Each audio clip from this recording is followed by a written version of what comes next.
Miss Nelson is Missing. Written by Henry Allard. Illustrated by James Marshall. The kids in room 207 were misbehaving again. Spitballs stuck to the ceiling. Paper planes whizzed through the air. They were the worst behaved class in the whole school. "Now settle down," said Miss Nelson in a sweet voice. But the class would not settle down. They whispered and giggled. They squirmed and made faces. They were even rude during story hour. And they always refused to do their lessons. "Something will have to be done," said Miss Nelson. The next morning Miss Nelson did not come to school. "Wow!" yelled the kids. "Now we can really act up." And so they began to make more spitballs and paper planes. "Today, let us just be terrible," they said. "Not so fast," hissed an unpleasant voice. A woman dressed in an ugly black dress stood before them. "I am your new teacher, Miss Viola Swamp," and she rapped the desk with her ruler. "Where's Miss Nelson?" asked the kids. "Never mind that," snapped Miss Swamp. "Open those arithmetic books." Miss Nelson's kids did as they were told. They could see that Miss Swamp was a real witch. She meant business. Right away she put them to work, and she loaded them down with homework. "We'll have no story hour today," said Miss Swamp.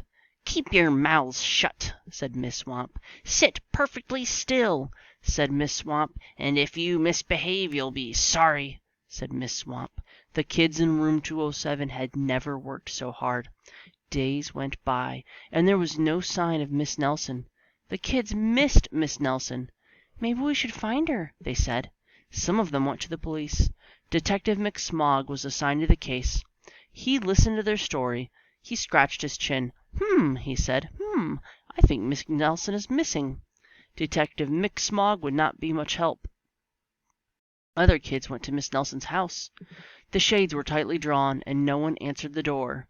In fact, the only person they did see was wicked Miss Viola Swamp coming up the street. "If she sees us, look, she'll give us more homework." And they got away just in time. "Maybe something terrible happened to Miss Nelson. Maybe she was gobbled up by a shark," said one of the kids, but that didn't seem likely. "Maybe Miss Nelson went to Mars," said another kid, but that didn't seem likely either. "I know!" exclaimed one know-it-all. "Maybe Miss Nelson's car was carried off by a swarm of angry butterflies." But that was the least likely of all. The kids in room 207 became very discouraged. It seemed that Miss Nelson was never coming back, and they would be stuck with Miss Viola Swamp forever. They heard footsteps in the hall. "Here comes a witch," they whispered. "Hello, children," someone said in a sweet voice. It was Miss Nelson. "Did you miss me?" she asked. "We certainly did," cried all the kids. "Where were you?" "That's my little secret," said Miss Nelson. "How about story hour?" "Oh, yes!" cried the kids. Miss Nelson noticed that during story hour no one was rude or silly.